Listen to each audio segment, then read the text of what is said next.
listeners. Thank you for coming back for more of the Grow, Thrive, Inspire podcast. I hope you are ready for this episode today. We are thrilled to have this brilliant guy here with us. He is a former NFL player, and then he made his journey into real estate. His team has now been recognized as being number one in transactions and volume, as well as being the number one team in our Mid-States and Dixie region. Our amazing team leader and broker owner, Mr. Jason Whittle. That's quite the introduction, Caitlin. I wish I'm assure you I'm not that cool. So thank you for the nice introduction. I'm excited to be here. Well, Jason, I have been really excited for this interview in particular, and for you to have the opportunity to share your story.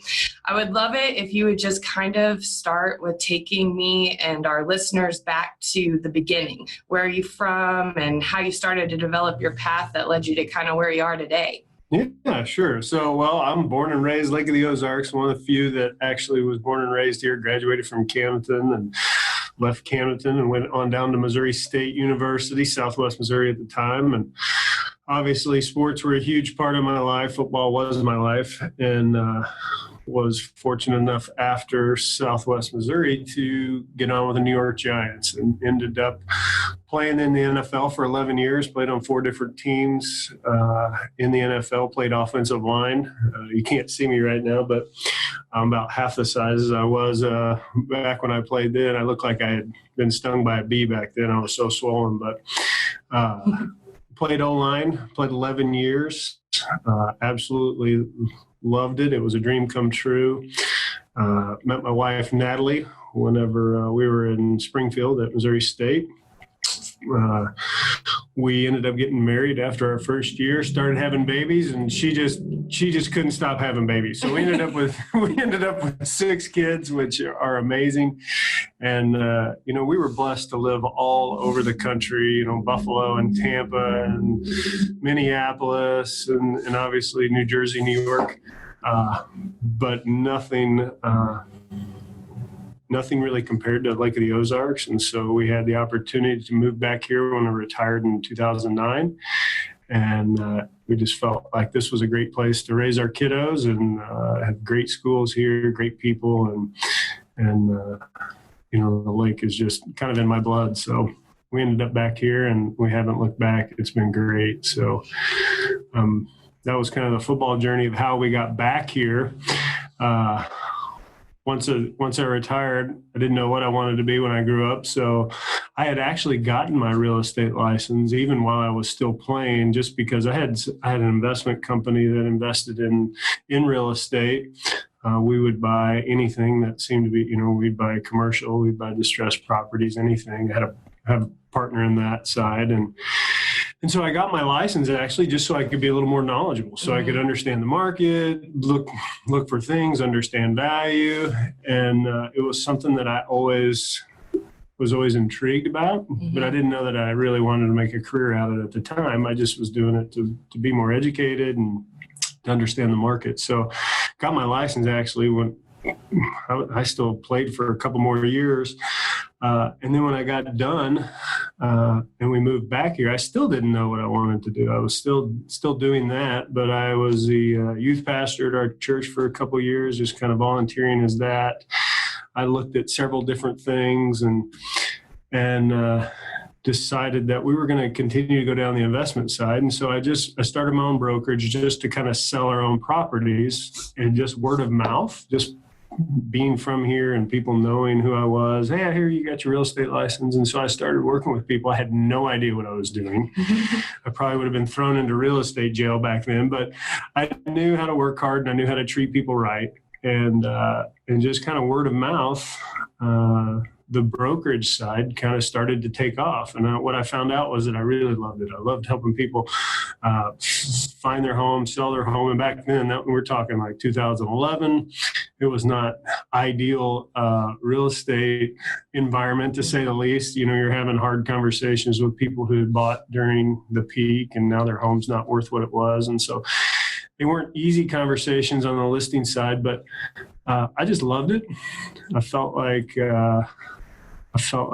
it was just something I really enjoyed doing. I just felt at home at it. And so decided to jump into it with both feet, started marketing and advertising, and ended up hiring a couple of young guys, and it just took off. Mm-hmm. And we were amazingly blessed.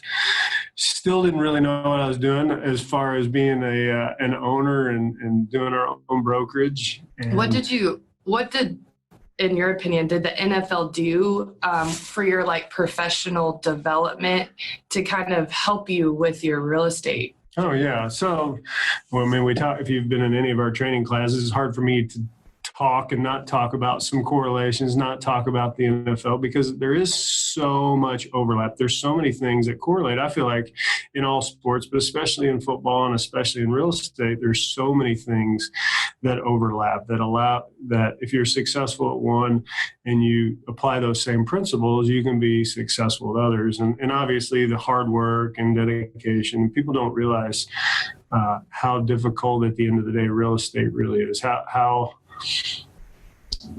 What I always tell people is it's consistency with the small things over time. It's no different than anything else. It's no different than if you want to lose weight or you want to be successful in the gym or whatever it is. It's doing the little things right consistently over time. And most people quit about the time that they're going to see results. Mm-hmm. And so that was a huge one. It was something that was just ingrained in me. Mm-hmm. You know, you got to do the fundamentals. I had some amazing offensive line coaches throughout my career. And probably one of the most well-known was a guy named Jim McNally. We called him Mouse. He was this little bitty dude that had big ears, but he coached some of the biggest and best offensive linemen ever in the NFL. He coached Anthony Munoz and stuff. But every day, here he is coaching these guys who have played football for 15, 20 years of their life. And every day we would work on the fundamentals. We would work on our footwork, and we would work on our hand placement, and we'd work on our stance, and it would drive guys crazy. But at the end of the day, his offensive lines consistently were some of the best in the NFL. And it's no different in real estate. If you consistently work on the fundamentals, the nuts and bolts, the things, if you understand your craft and you're not chasing the shiny penny, you're taking those 3 or 4 things that are in your business plan and that you're good at, and you focus on those, the sky's the limit in real estate. And so there's a lot of correlation in that. So one essentially like working on mastery over time. Yeah, exactly. We talk a lot about our momentum and our mastery classes. It is exactly that. The NFL, we always would joke that NFL stands for not for long because the NFL career is like 2.7 years. Wow. But if you look at and I haven't looked for a couple of years if it's gone up or not, but the average realtor life is 2.4 years. Oh my God. So actually, if you've been in real estate for longer than 3 years, you're like a vet. We used to talk about young guys and vets. It was really weird in the NFL. If you were a first year, you were a rookie, you were a nobody. You had to go get donuts and food for everybody, and you were kind of looked at as this little peon. But once you got from 2 to 4 years, you were a young guy. And then after that, you were like this old vet because there just wasn't very many guys that made it past 5 years. And the sad thing is that real estate's the same way. And so a lot of times I feel like it's because of expectations. People come in with the wrong expectations. Mm-hmm. They think it's going to be easy. They like people. They like to look at homes. And so they think they're going to have this career. I get to set my own hours. Well, that's great. That's one of the best things about real estate. It's also one of the worst things about real estate because you've got to be disciplined. And again, that's one of those things that goes back. If you're disciplined, it's just no matter what you're doing, you're going to be more successful. We could talk for probably an hour on all the different things that correlate to football and real estate. One of the things, not everybody's on a team in real estate, but obviously being on a team, and being in football, it's the same thing. Mm-hmm. You're part of something bigger. Even as a brokerage, even our primary agents, we talk about that we're all part of something bigger. Mm-hmm. We talk a lot about growth, thrive, and inspire.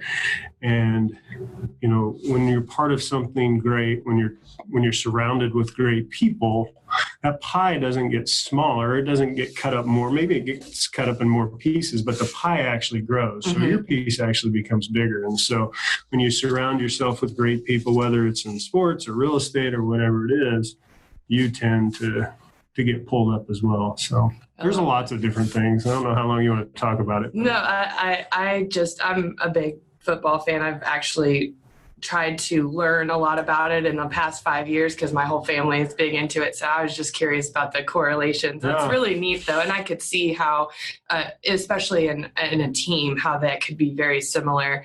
You had mentioned in the beginning that you had played for a couple different teams. I know the Giants was your big one, but what were some of the other teams that you played for? So played for the Tampa Bay Buccaneers. John Gruden was a coach down there. Played for Minnesota Vikings, Minnesota Vikings. And then my last 2 years were in Buffalo. But neat. For the Bills. And I love Buffalo. Great place, great people. We loved every place we went. Every place that we went, we were truly blessed, surrounded by great people, met great friends. There was nowhere I wouldn't have changed any of my course. We loved every place we were at. We loved the time that we had there. But there was something special about New York. New York had a saying, once a giant, always a giant. Mm-hmm. And they truly believe that, and they truly treat guys like that. The Mara family, who have been the owners since the very beginning, they were one of the original families of the NFL. They just treat their people amazing. So it was a blessing to play there for 7 years and be surrounded by great families. Well, what would you say was one of your most favorite or crazy or interesting memories from the NFL? Well, most of them I can't talk about on radio. No, I'm just kidding. Gosh, there were so many. Everybody's always like, "Oh, do you miss it?" I don't miss playing. I miss the competition a little bit, but you miss the guys. You miss the locker room. All the, the best part of it was just the little stuff. You're going into a locker room surrounded by 50 other guys that are all clowns for the most part too, just waiting to grow up. And so you have fun, you're playing ping pong and you're working hard together, but at the same time you do life together. They become your family because, you're there pretty much all year. Christmas, sometimes you're practicing Christmas morning. So unless family comes and visits you, usually those are the guys that you end up doing Thanksgiving with, Christmas with. And so those are the things that stick out the most, maybe not just one incident. I did get to play in the NFL, which was amazing. We got beat, so that kind of sucked. But the national anthem for that was pretty cool. There's lots of different things that kind of come to mind. At the game after 9/11, we were in New York when 9/11 hit. And so when we came back and played in Kansas City, the class that the Kansas City Chiefs fans showed was just amazing. That always sticks out when I think about my career. Wow, I bet that was amazing. Yeah, there's a lot of different things. It was a lot of great times. So, are you still a sports fan? Like, what sports are you into now? Are you still just watching football, or? Oh man, I'm a big volleyball fan. I've got girls that play volleyball and tennis, and I love those sports. As I said, I've got 6 kids and I've got 4 daughters, and all of them at one point played volleyball. Some of them play basketball, and so I'm a fan of my kids' sports more than anything. Yeah, that's awesome. It's rare that I actually watch TV. Although my boys they're 9 and 7 now, and so they're getting to an age where on Sundays after church they like to snuggle up on the couch and watch some games. And my 9-year-old is just a maniac about anything that has a ball. So he's into baseball and football and soccer and everything. We try to limit the amount of sports right now that they're actually in organized sports. Very little of that, just because we don't want to run ragged with 6 kids, but he's chomping at the bit to do everything. So, well, that's fantastic. Well, I want to kind of switch gears now. And you had mentioned, retiring from the NFL, coming back to the lake and getting into real estate. When that was happening, what dreams were you kind of chasing? You had mentioned kind of getting into real estate, getting licensed. What were you thinking? Well, you know what? I felt like I found something. I didn't know what I wanted to do after football. It was my dream, and how many people get to say, if you could do anything in your life, you would do that. And I got to do that. And so it's always an adjustment for a lot of guys coming out of the NFL, and it was for me as well. But whenever I found real estate or whatever happened, like it was awesome. It was something that I really enjoyed. I enjoyed the people. I enjoyed the process. I always talk about being learning based. I feel like I am. I feel like that's inbred in me a little bit, just studying stuff. And so it was, and the other thing, it was a new challenge. And I'm super competitive. And so anything that I do, I want to do it, to the best of my ability. And so it's hard for me to do things halfway. And real estate was certainly no different. So it was something that allowed me to be competitive in a different way, obviously not physically, but we call them pillow fights here at ReMax Lake of the Ozarks. We watch what everybody else is doing as far as the other teams, and we push each other. Yeah, we all share we share everything that we do, but we're always kind of watching. I'm always watching what Krantz is doing, and Jane and Fran or Tammy, and so it's great to be surrounded by those people and just to kind of have that competitiveness still. So I bet that is cool, especially with your NFL background, where you can keep a little bit of that friendly competition. Yeah, it's fun. We have a blast. Again, we call it pillow fights. So you kept saying, you didn't know what you were doing when you were getting in. So what did you find difficult about kind of getting into your own brokerage? So, well, when I started that, I literally had no idea what I was doing. But again, I called a lot of people who'd been in the business a long time. I was always reading, always studying. I didn't find it that hard to talk to people. I was just a hard worker. At the end of the day, though, the hardest part was not coming from that world, not having real systems and tools. And really, that's how we ended up kind of here at ReMax Lake of the Ozarks. So our brokerage is doing really well, but I was losing my mind. So I actually did an internal audit, and a buddy of mine, he came back with like 31 things that I needed to do. And I was just super overwhelmed. And we talked about, a brokerage would actually, a franchise would actually take some of these things away, would provide some of these, but not all of them. And I looked at different stuff, and there's just nothing that I really fell in love with.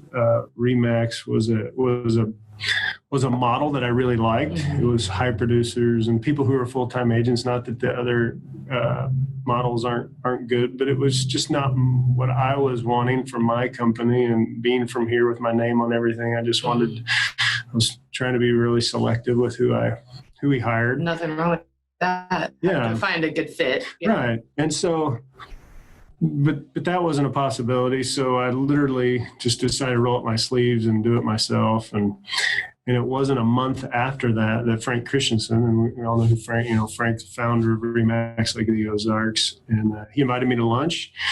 And I thought he was probably just recruiting me to come over and join, but turns out that he was looking at retiring. And, he mentioned that in our episode with him, and he briefly described when he asked you to lunch, and he said, he was sitting there and he thought I was going to ask him to just come over and bring his team over, but then I really just blew his mind and he didn't say anything for a long time. I didn't know what to say. I didn't know if I knew he was serious. Frank's a pretty serious guy until you get to know him, but I was just in shock, I think. It was much bigger proposition than what I was anticipating. And I had heard that, ReMax, those guys are so competitive, they eat their young, and they, but as I looked into it, the more I looked into it, the more it was just like, oh my gosh, that is exactly what I want my own brokerage to look like. These are the type of people that I want in my company. This is the culture that was here, the sharing, just the way that nobody here looked at each other as competitors. They looked at each other as teammates, even though they weren't necessarily, even they were all in the same brokerage, but they weren't necessarily on the same teams. And there was just this culture here of not just excellence and not just, good agents, but of just, it really was something that I hadn't seen since the NFL. And as I quietly was having conversations with people, not about joining, they didn't know I was why I was asking these questions. We kept it a secret. But it was just very evident that what Frank and then Jeff and George had continued to do was exactly what I wanted. It was Natalie and I had a lot of conversations, and we had more conversations with Frank and then Jeff and George. It was just a really good fit. And my team, obviously, when we told them, they freaked out because ReMax was kind of the enemies at the time, but I guarantee if you ask any one of them, they would say it was the best move not only did I ever make, but that our team made. Just the people, the systems, the tools, everything, the brand, everything about it has been a positive, not only for myself personally, but for our whole team. And that was important to me. I didn't want to do something that was just a win for me and not for our team. Well, that's a great thing, great leadership quality to make sure that it's not just a win for you, but for the team as well. Did you and your team feel like there were any challenges when kind of entering ReMax? Just any learning curves? Oh yeah, there was a huge learning curve. I mean, we had went from kind of flying by the seat of our pants to this very structured, and it was a little bit like drinking through a fire hydrant. We use that analogy a lot with any new agent that comes on. There's just so many systems here that you get inundated with them at first, and then you may not utilize it. So there's a learning curve. It takes a while, but it's kind of that old saying, how do you eat an elephant? You just do it one bite at a time. And so we were able to do that, and it didn't take long before the team just took off. And so being surrounded by other great real estate agents, I mean, the systems and tools are amazing, but at the end of the day, it's more about the people that you're surrounding with and the people that you can emulate and watch. And you can walk into anybody's office and say, how do you do this? How what's this conversation look like? What does your listing conversation look like? Whatever it is, it's just a great place to learn. So getting back to kind of Frank and Jeff and George, when you were coming in, what are some of the leadership qualities that you felt like you gained from watching them? Like you were saying, emulating and asking questions. I tell you what, those guys, I call Frank, he's like Yoda. We don't get to use Yoda very often. Jeff has a direct line to Yoda. And so he talks, and he's more, I call Jeff Obi-Wan Kenobi. Yes. I'm not even a Star Wars fan. That's awesome. I tell you what, I have learned so much from being around those three guys. They are just a wealth of wisdom. George is this hilarious. Everybody thinks George is so serious. You can't get anything serious out of George, but George is this amazing family guy who is just one of the hardest working guys I've ever been around. If you show up at 6:00 in the morning, probably more than one of his vehicles is going to be here. At 10:00 at night, there's a chance he's here. I think they have a shower in their office, so they're always here working behind the scenes and just tirelessly working for everybody. Jeff has obviously had I spend a lot of time with Jeff. Jeff and I do a lot of just kind of the more upfront stuff while George is behind the scenes outworking both of us. But I've learned a ton of how to deal with conflict, how to deal with tough situations. I've just never been around anybody who just got a ton of respect for Jeff. It has changed the way I communicate. It's changed it's improved the way that I do my business. I get to sit down with him and lots of other, we do a lot of different individual meetings, and just to hear him ask questions and to draw things out, and just the way he handles himself in business, just being above board with the integrity that he has I'm always impressed. And I didn't get to obviously work with Frank but Frank, obviously, I think Jeff, all those qualities Jeff learned from Frank. And so we still phone Frank often, if there's a question that we really have, an important question, we'll call Frank and be like, what do you think, Frank? How do we handle this? And so very much appreciative that even though Frank's down in Florida fishing all the time or golfing, he'll still pick up the phone when he's on the golf course. But that's awesome. I love those three guys, and I couldn't ask for three better guys to be a part of our lives. You You've been kind of known to be, or at least in my opinion, I always say this about you, but you've been known to be quite incredible when it comes to like mathematics and numbers. Like you have the ability to just have like that beautiful mind where you just see it on a wall and be able to know the equation and answers. But do you feel like that was a strength that you kind of brought to the mix here within you guys as a broker owner team? Did you think you had any more strengths that you brought, in your opinion? I don't think I brought much at all to the table. I just show up every day and they tell me what to do. No, I like numbers, but I don't know how much. It's funny you say beautiful mind. You're hilarious. I can add, multiply. That's about it. I used to be good at math, but I can't even help my kids anymore with their math. They're so much further along. I forgot how to do all the hard math, but I do like numbers, which is kind of weird. And I think there's something to understanding numbers and how to price things and how to do things. So I think it helps, certainly. I think probably my biggest, I don't know what I bring to the table. I know I'm an encourager. You know, I feel like I play I'm a good role player. Mm-hmm. I think I see the best in people. Sometimes I see the best in people too often, but I'd much rather be like that. Mm-hmm. It's rare that I get down. I don't watch much news because it's just garbage. And so I kind of live in my own little bubble. Yeah. I'm happy. And, I just love life, and I love surrounding myself with people who feel the same way. And so it's been nice to have those three guys to do that stuff. With your experience and coming into real estate and just all of your history, what advice would you give to somebody who is thinking about getting into real estate but might be too afraid to try? Yeah. Well, first off, it's an amazing career. I absolutely love it. Sky is the limit. It really is. You're only limited by yourself. That being said, I just encourage you to come in with realistic expectations. The first couple of years are really hard. Don't quit. It's just like anything else. It's going to take time for you to be successful. If you think you're different, you're wrong. You're going to probably, you're not going to do what you think you're going to do in your first year. I don't know that there was one lady on my team that at some point in their first year didn't come into my office crying. What am I doing wrong? It's hard. But if you have a good plan, if you have a good business plan and you know what you want to do, those 3 or 4 things that you're going to focus on, and you will consistently do those and not give up, you're going to be successful.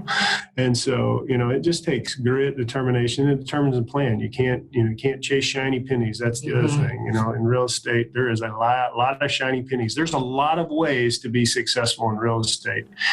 And there's no right or wrong way of, there's no, well, you shouldn't do that or you shouldn't do that. If you're successful at it, or if you have a knack for it, do that. Mm-hmm. But don't try to do everything. When you try to do everything, you won't do anything well.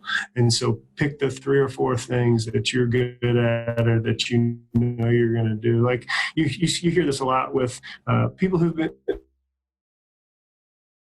some of the people who in our company who've been in the real estate business for a long time.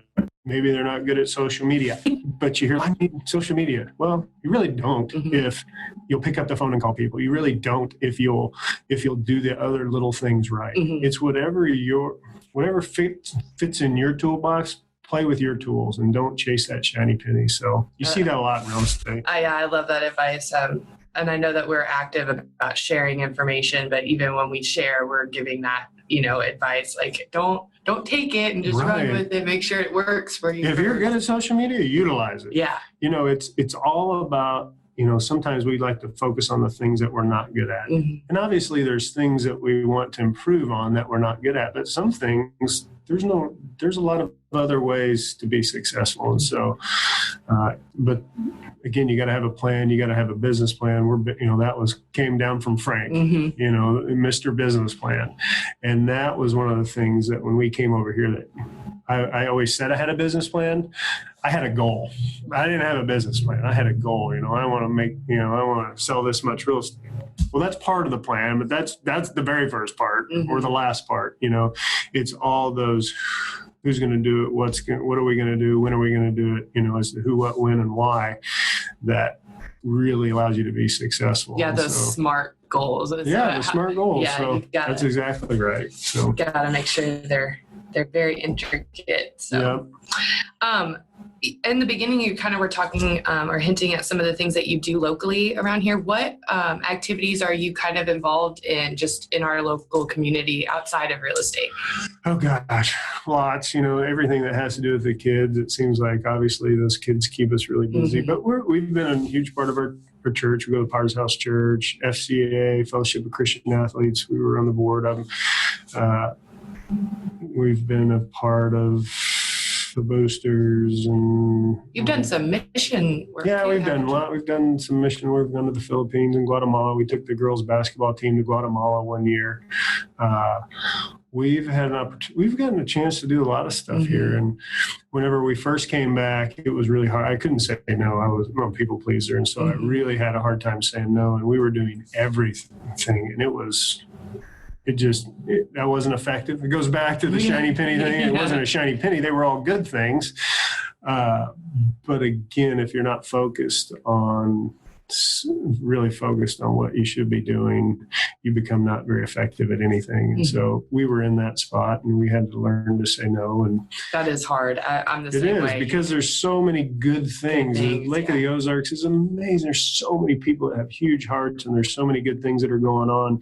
But you just unfortunately can't be a part of all of them. And I had to learn that. It's still hard for me because I see a lot of good stuff that you want to be a part of. You just can't do it all. So well, and I can understand that. I'm curious though. Again, hinting to what you said at the beginning, you mentioned that you were really heavily thinking when you were entering real estate about just investments in general. So getting to that, what other ventures are you currently kind of a part of with investing in mind? And kind of what led you to those? Nat and I have, we still do the investment side. We build a few spec homes here or there. Jeff and I have a condo project going on. We're building 20 units over there. So I love investing in real estate. All those things in one way or another are real estate related. Absolutely. And real estate's what I understand. My financial advisor is always like, well, you're awful heavy in real estate. Well, I understand it, and I like it. And I feel like it's something that is a good investment, especially here at Lake of the Ozarks. I feel like real estate in general at Lake of the Ozarks is still really affordable for what you get when you're looking at lakefronts, if you're looking at lake properties across the country. For what you get here, I feel like it is the best value in the country. It's just cheap. I say cheap, it's inexpensive. The taxes are low. And I love it, and we live here, so it's just a natural fit for us to invest in different things. So well, and I was kind of with any kind of real estate or just any business in general, you build that business and treat it like a business so you can eventually sell that business. I mean, that's the whole purpose of starting a business, and something I learned from Frank myself. But what would you tell somebody who was interested in just investing in similar areas? I mean, I feel like always taking your money and making it work for you, is always a smart idea. So when you say similar areas, you mean similar like auxiliary businesses, or are you talking about like truly areas outside of Lake of the Ozarks? No, just okay. Yeah. We encourage it. We encourage our agents to invest in stuff. We often bring in outside speakers. We try at least once a year to bring in an outside speaker that talks about investing in other businesses, whether it's rental homes. There's some great stories out there of, I want to buy one rental property a year. And that's one of the most rewarding things, to be able to see some of these young guys. I've got a couple of young guys on my team that have taken that principle and really ran with it. Really? They're buying a condo and they rent it out. and they're building equity. And then the next year they buy another one, or they'll build a home and then they'll sell it. And I think that's a no-brainer. You got to be careful. You want to make sure that you're not interfering with your career. But I think it goes alongside together with our career so well that it's a no-brainer. If you have a desire to do that, then it's a no-brainer. And to see some of these, we have some people in this company who have done a really good job of investing in other stuff and not allowing it to interfere with their true business. So, well, I love it too, because we're so big into just in general helping people. And I feel like giving our business plan advice, our training that we do, and even just solid information about investing into anything. Those are all things that really impact and really help change people's lives for the better. So I just love it. So I was just curious about that. I have one last question for you. Yeah. It's kind of a three-parter, but what area in your life or in your business, personal or professional, would you like to grow more in? Oh, wow. What part in personal life or business? So there's a lot of places. There's a lot of room for growth all over. I feel like I am constantly reading, constantly listening to podcasts. I still feel like there's a ton of room for growth in just the way we structure stuff, the way that I'm always looking at systems. I'm always looking at the way our team, the way our company handles stuff. And so, as you know, we're constantly in meetings thinking about, how do we make it better? How do we make the experience better for the agent? How do we make it better for the consumer? And so I feel like we've still got a lot of, me personally, have a lot of room to help that process along. And, how do we make it better for a new agent to come on, which you and Caitlin have been huge in that regards. But being a part of that, helping with those processes, helping with those systems. Maybe taking that initial 2.4 years or something and not making it so hard. Yeah, I'd like to see that 2.4 into 24. Yeah.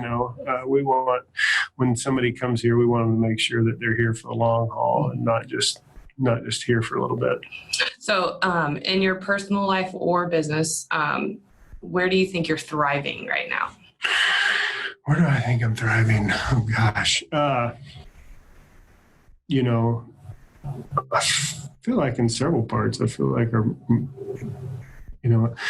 it's that old saying, if mom ain't happy, nobody's happy. At home, I feel like we thrive together. It's not me as a dad, but it's Natalie and I as a husband and wife. And we are a team, and it takes both of us. She's the most amazing woman I've ever met. We got 6 kids. She does all this interior design. She serves on boards, and she's just got this heart of gold. But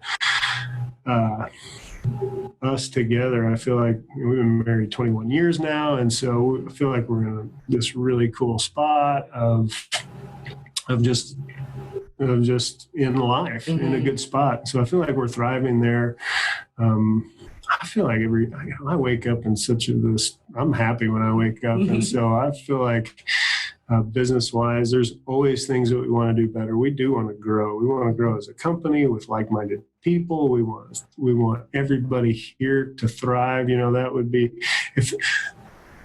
that kind of leads me, if I could find a way to just inspire people to be learning based and just continue to work on their own business, it's, and not for anything selfish, but just to see, I love to watch people succeed.